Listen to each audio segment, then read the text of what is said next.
So what's wrong with it? It looks perfect. We cleaned it. You cleaned it. And who does that? Are they nervous? He's coming along, don't you think? So is it finished being cleaned? Because It's all clean. I'm a pretty good expert on cleaning, but not on cleaning Rembrandt. So, like, I didn't even know it was dirty. And it's been here since '61, right? That's right. Right. That's right. I saw. And it was last cleaned in 1980. Wow.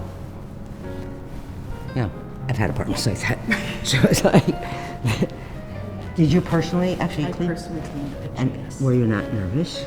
Well, I've been cleaning pictures a long time. And what if you sneeze? See, this is what I always feel about surgeons. Like, and what if you sneeze? Do you know what year this painting was painted? 1653. 1653. Something older than me, finally. My story is not from 1653. Okay, I'm not that old. Yes, this is in response to your initial question, which was talk about your favorite object at the Met. This was a question that interested me because it was so absurd. I mean, I don't know how many objects you have, but I'm guessing they're in the millions. There's no one could have one favorite thing at the Met. So I certainly don't. So I kept asking other people, do you have one favorite thing at the Met? Thinking everyone's going to say, don't be ridiculous. Who could have one favorite thing at the Met? Many people did. Yes, of course, I have one favorite thing at the Met. It's a suit of armor made of little tiny Arabic letters, and the entire suit of armor is the entire Quran. Someone else had a favorite thing, Picasso's portrait of Gertrude Stein. And I think, like, why? I mean, I love this painting, but I couldn't pick my favorite Picasso. I couldn't pick my favorite Picasso out of 6, probably. Favorites are for children. That's what I think. Like, lots of times people ask me, what's your favorite book? Like, I don't have a favorite book. How could I have one favorite book? You know, what's your favorite movie? I don't have one favorite movie. So I thought, I don't have a favorite object at the Met, but I have maybe a favorite story about the Met. When I was a child, it was 1961, I lived in New Jersey. My parents got the New York Times on Sunday, and I couldn't wait for it to come because I already wanted to live in New York. And the New York Times started writing about this painting. Well, it was a big deal, wasn't it, when they bought it? Oh, I mean, I've read the newspaper accounts. I begged my parents to take me.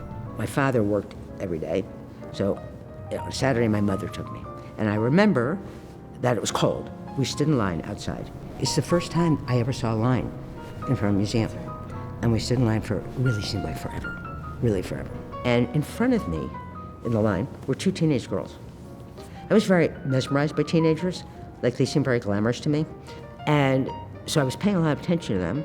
And finally we come into the museum. The painting was in the lobby. As I got close to it, I saw something that really upset me. It was covered in glass. Probably they were trying to protect it from these hordes of teenagers, but I was really upset because I wanted to really look at it. One of the teenage girls in front of me realized that she could see her reflection. Took out her comb and teased her hair, using it as a mirror. I think that up to that point in my life, it was the most shocking moment of my life. I was so shocking. I remember this, okay? This is 60 years ago. Usually you cannot get that close. You cannot get that close. You say something like this, but I'm not exhaling. What kind of person, even a teenager, stands in line? It's not that I'm surprised a teenage girl would act that way. This would make a Christmas card. Like right now, I can't believe I'm sitting in a room with this painting with my back to it. I can't, it's very angering to me because I'm never going to be sitting in a room with this painting again like this, and I know that. But when you show it again, we'll have glass on it. No, we're not putting It was glass. so disappointing to see with the glass on it. Thank you. Yes. If I had a Rembrandt, there'd be no glass on it.